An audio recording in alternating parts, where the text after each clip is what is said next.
آج تو میں یتیم ہو گیا. حضرت ابو بکر نے بلال کو گلے لگایا, کہا بلال تو اکیلا یتیم نہیں ہوا, پوری امت یتیم ہو چکی ہے, پوری امت یتیم ہو گئی. لیکن حضرت بلال رضی اللہ تعالی عنہ کو کیا فرمایا, کہا بلال اذان دے دو, ظہر کا وقت ہو رہا ہے. حضرت بلال نے کہا ابو بکر میں اذان نہیں دوں گا. کہا میں اذان دینی پڑے گی. کہا اذان نہیں دوں گا. کہا اذان دینی پڑے گی. حضرت بلال نے کہا ابو بکر کیوں میرا راز کھلواتے ہو, میرا ایک بھید ہے, بھید چھوڑ دو, مجھے اذان کے لیے مت کہو, لیکن میرا راز تو نہ کھلواؤ. حضرت ابو بکر نے کہا نہیں, اذان دینی پڑے گی اور راز کھولنا پڑے گا. حضرت بلال نے چیخ کر کہا میرا راز یہ ہے, آج تک میں اذان دیتا تھا اشہد ان محمد رسول اللہ پر پہنچتا تھا, یا تو نبی کا چہرہ دکھتا یا نبی کا کمرہ دیکھتا تھا, یا تو نبی کا چہرہ انور دیکھتا یا نبی کا حجرہ شریفہ دیکھتا. ابو بکر دل پہ ہاتھ رکھ کر بتاؤ, آج بلال اذان دے گا اور اشہد ان محمد رسول اللہ پر پہنچے گا تو نبی کا مبارک جنازہ دیکھے گا. وہ ابو بکر جو چہرے کو دیکھ دیکھ کے تڑپا کرتا تھا, جو رو رو کے راتوں کو تڑپا کرتا تھا. حضرت بلال رضی اللہ تعالیٰ عنہ نے ایک واقعہ سنایا, اللہ اکبر میرے دوستو دل کانپ جائے. حضرت بلال نے سنایا, ابو بکر کیا تجھے معلوم ہے, ابو بکر تجھے کیا معلوم ہے, میں نبی سے محبت کرتا تھا, اتنی محبت کرتا تھا, اتنی محبت کرتا تھا کہ میں نے میرے نبی کو کہا تھا کہ میرے نبی اگر 100 جان ہوتی بلال سب قربان کر دیتا, لیکن آپ کو دنیا سے کبھی جانے نہیں دیتا. تو میرے دوستو حضرت ابو بکر رضی اللہ تعالیٰ عنہ نے کیا فرمایا, سننا کیا فرمایا, ایک ہی جملہ کہا کہ بلال جو بھی ہو آج تیرا راز کھلے نہ کھلے اذان دے دے, میں نماز پڑھاؤں گا, یہ میرے نبی راضی ہو جائیں گے. فرمایا میرے نبی, بولو نا, میرے نبی خوش ہو جائیں گے. اور اے بلال اگر تو نے اذان نہیں دی, میں نے نماز نہیں پڑھائی, یہ نبی قیامت میں تجھ کو بھی معاف نہیں کرے گا, مجھے بھی معاف نہیں کرے گا, یہ نبی ناراض ہو جائے گا. بس اتنا سننا تھا کہ نبی ناراض ہو جائے گا. حضرت بلال نے کہا میرا نبی ناراض ہو جائے گا, میں اذان دیتا ہوں. حضرت بلال نے اذان دی, پورے اذان میں 11 مرتبہ بے ہوش ہوئے, 11 مرتبہ بے ہوش ہوئے, ہوش میں آئے, اذان پوری کی. اور میرے دوستوں جب اذان دیتے دیتے اشہد ان محمد رسول اللہ پر جب آئے, حضرت بلال ایسا روئے کہ حضرت بلال کے بارے میں لکھا جیسا کوئی بچہ دل بلا کے روتا, اور ایک ہی بات کہتے تھے, اے میرے نبی تو مدینے میں نہیں رہا, اب میں مدینے میں رہ بھی نہیں سکتا. اور میرے دوستوں وہ محبت کا سچا پیکر تھا. جیسے ہمارے نبی کا وصال ہوا, 3-4 دن گزرے, مدینہ چھوڑ دیا. چھوڑا کہ نہیں چھوڑا, بولو نا.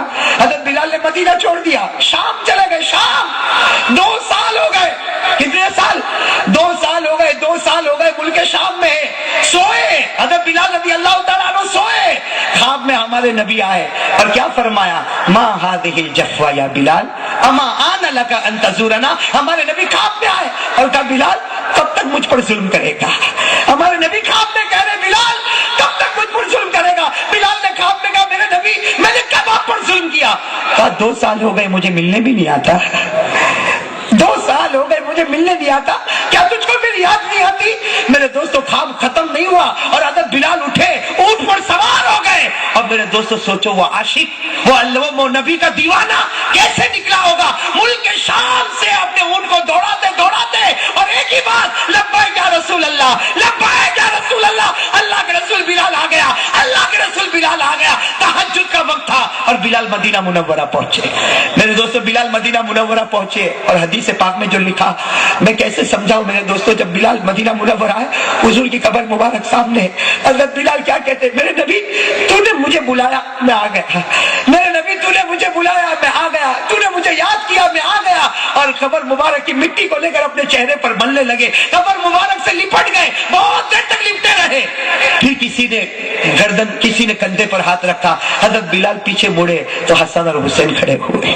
میں نبی کے نواز, حضرت بلال نے دونوں کو گلے لگایا, کہا میرا نبی بھی تمہیں اسی طرح گلے لگایا کرتا تھا, میرا نبی بھی تمہیں اسی طرح گلے. حسن اور حسین کو گلے لگایا اور وہ دونوں حسن حسین میرے چچا کہاں چلے گئے تھے, ہم آپ کو بہت یاد کرتے تھے. اور دونوں نے کہا فجر کا وقت ہو رہا ہے, آپ اذان دے دینا, آپ اذان دے دے. حضرت بلال نے کہا میں نہیں دے پاؤں گا, میں نہیں دے پاؤں گا, میں نے وفات کے وقت اذان دی تھی, 11 مرتبہ بے ہوش ہوا تھا, میں اذان نہیں دے پاؤں گا. دونوں نواز ہونے کا دینا پڑے گا. نواسا بول رہا ہے نا, نواز سے درخواست کرے. حضرت بلال نے کہا دوں گا اس لیے کہ تم دونوں کا دل ٹوٹے گا تو فاطمہ کا ٹوٹے گا, اور فاطمہ کا ٹوٹے گا تو میرے نبی کا ٹوٹے گا. اور میرے دوستو حضرت بلال نے جو اذان دی, میرے دوستو لکھا ہے جب حضرت بلال اذان دینا حضرت بلال نے شروع کیا, حقیقت میں مدینے کی زمین بھی ہلنے لگی, مدینے کی زمین ہلنے لگی. اور وہ عورتیں جو پردے میں تھی اور پکے پردے میں تھی, لیکن بلال کی آواز آئی, پردے سے عورتیں باہر نکلی اور کہا